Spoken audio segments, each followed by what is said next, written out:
One of the things I like to talk about a lot on here is about knowing your money, knowing your budget, and especially knowing your debt, because debt is a money eater as well. A lot of people they don't pay enough attention to getting their debts taken care of, and I think it's vitally important, especially if you're going to go into retirement. So I'm going to show you and tell you exactly what I did not that long ago to get rid of all of my debt, aside from the little bit of the car payment that my wife and I have left to take care of, and the money that I have, that I owe taking care of my daughter's loan for now, which I'm not making payments on. She's got 6 months after graduation, etc. But all of my other debts are gone completely. No house payment, no other car payments, no credit cards, no medical bills, no other debts at all.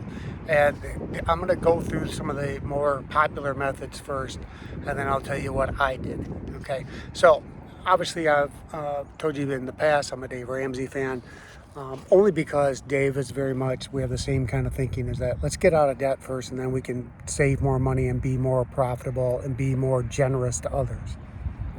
So Dave's method to do that is called the snowball method. It's very popular. He used to actually call it the envelope snowball method, where everything's on the budget, and then there's a budget item, line item for every dollar. So every dollar tells you exactly where it goes. Your budget tells you how to spend all that money. And we started out, when we did this, we used the actual envelopes, wrote down this is what goes in here, this is what goes in here, and then we kept track of what money was in there, what money was spent, and that's how we knew what was left, right? So if I went for groceries and my budget was $200 for groceries, I went with $200. I didn't take extra, and we kept track as we went through the store, and when we got close to 200, we said, okay, is there anything left on the list that has to be bought? And if so, what do we have to put back of these wants that we don't need? So that's what we would do. Now, one of the ways to do the snowball method is you start with your lowest balance first of whatever your debt is. If it's a credit card, if it's a medical bill, whatever that case may be, if it's a car payment, if that's your lowest payoff balance, then you start with that one. And then, just like the method implies, after it's paid off, you snowball basically the payment for that previous bill into the next bill that you're going to pay off. And you keep doing this until everything's paid off, so that if you have 5 things that have to be paid off, by the time you're done on your 5th bill that's left to be paid, you're going to have 4 payments plus that original payment going in there, right? So you're going to roll all these methods into a great big snowball, and every month you're going to pay this big payment on that bill. All right, so that's the snowball method. And the reason you go with your lowest balance first and versus the highest interest, which I'm going to explain in a minute, is because you need that win. You need to know that you've paid something off and that all the sacrifice is worth it. Believe me, you need it, and it feels good to get it.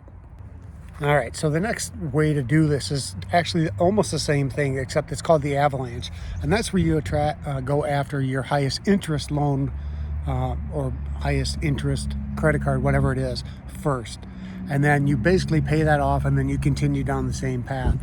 The idea being that if you pay off the higher interest, then you're saving more money in the long run instead of paying a high interest rate all the way till the end. I'd rather do the snowball method because I think you need the win. Once you get the win, if you want to go after the higher interest rate one first, or maybe it will naturally be the next one you need to do, you can also do that. So anyway, that's the avalanche method. Now, there's some other ways that you can go about this situation too. Is it one of those being you can do a consolidation loan, and there are lots of what's the word I'm looking for? Nonprofit organizations out there that can help you do consolidations, either with money loans or by consolidating all your credit cards to one bill that you paid them and then they pay the other creditors. And that's a way to go around it. I'm not saying that's a good way or bad way. I'm just saying that's a way you can do it. Another thing that people have done in the past is that they have moved money and used introductory rate, 0% introductory rates on new credit cards, transfer all the balances over, and then pay 0 interest for 18 months or whatever it is that you get with this new card. What they forget and don't think about a lot of times is that transfer rates are like 3%, sometimes up to 5%. So you're moving, let's just be hypothetical, $10,000 over to a 0% interest loan or credit card, but it's going to cost you 5% to make that balance transfer. And are you really saving money by the time you're done? Because if you don't pay it off, then you got to come up with a new plan after that 18 months is over. And a lot of people have used this method continuously. They just continue to rotate the money around. And back in the olden days, they would call that check kiting, where you would write a check at one bank and then write a check at a different bank to cover that first check, and just keep doing that. Well, this isn't necessarily illegal like check kiting is, but you're essentially, you're just moving the balances from one low interest card or zero interest card to another until the introductory rate goes away. And then if you have a balance still, you just start over on a new rate. Now, I know there's another, I think they call it the high velocity method, and I've researched this before in the past. I'm just not sure that's what they actually call it, but that's where you go and you get a HELOC. And you basically take all of your bills, put them, and use the HELOC to pay off all of them, and then you just pay your HELOC until it's paid for. The good news with that, or the one of the benefits of that, is that you can focus and pay all of your extra money every month goes to one payment, and then you are eventually paying everything down at one time. And then I even know people that they literally put everything and use HELOC for everything, because typically you get checks and or debit cards to use with it. And then when you do all your shopping and everything, you pay everything that goes on the HELOC, and then every month you pay all the cash from your paychecks goes on to that loan. So you're constantly paying it up and down, but it's allegedly works it down out of that debt faster. I'm not sure if that's true. I have some apprehensions with that, and I'll explain in a second here. I got to change positions. Sorry about that. The noise was hitting me just right. What can happen though when you have a HELOC like that, that's just a non-stop recycling credit around, is a lot of people get sucked in, because the only way any of this stuff works is that if you learn your lesson and get out of debt and then stay out of debt. So if you pay off your credit card and you don't cut that freaking thing up, you're probably going to start using it again. And that's what a lot of people do, is they just keep putting, and they're in that cycle of debt with these credit cards. It's like a death spiral. It just gets worse and worse and worse. You're never going to get out from under it until you can get some financial maturity and say, enough of this. I'm going to be broke my whole life if I don't do something else.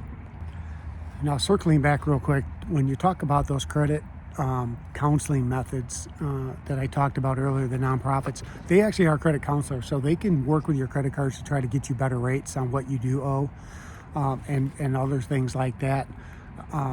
And they actually then counsel you how to get rid of debt. Matter of fact, one of the places I know, they have what I understand, they have a huge fishbowl.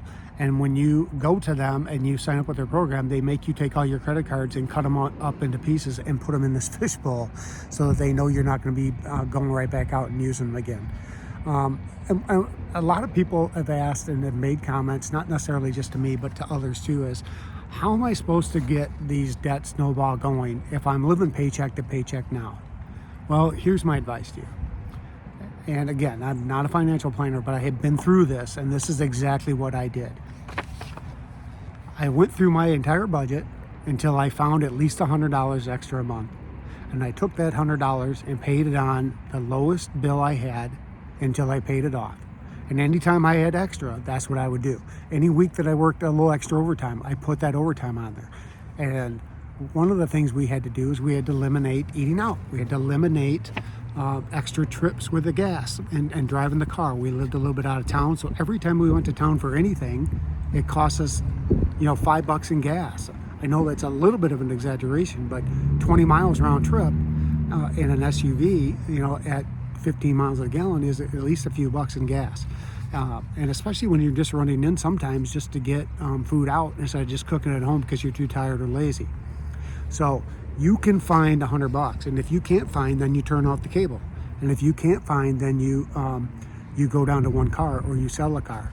Now, one of the things I'm gonna just tell you that I did specifically after the fact is that I had one of my vehicles was paid for, and I took that car in there, and instead of getting a consolidation personal loan, I took in my title to my bank, and I had a good rapport with my bank and said, I'm in trouble with these credit cards.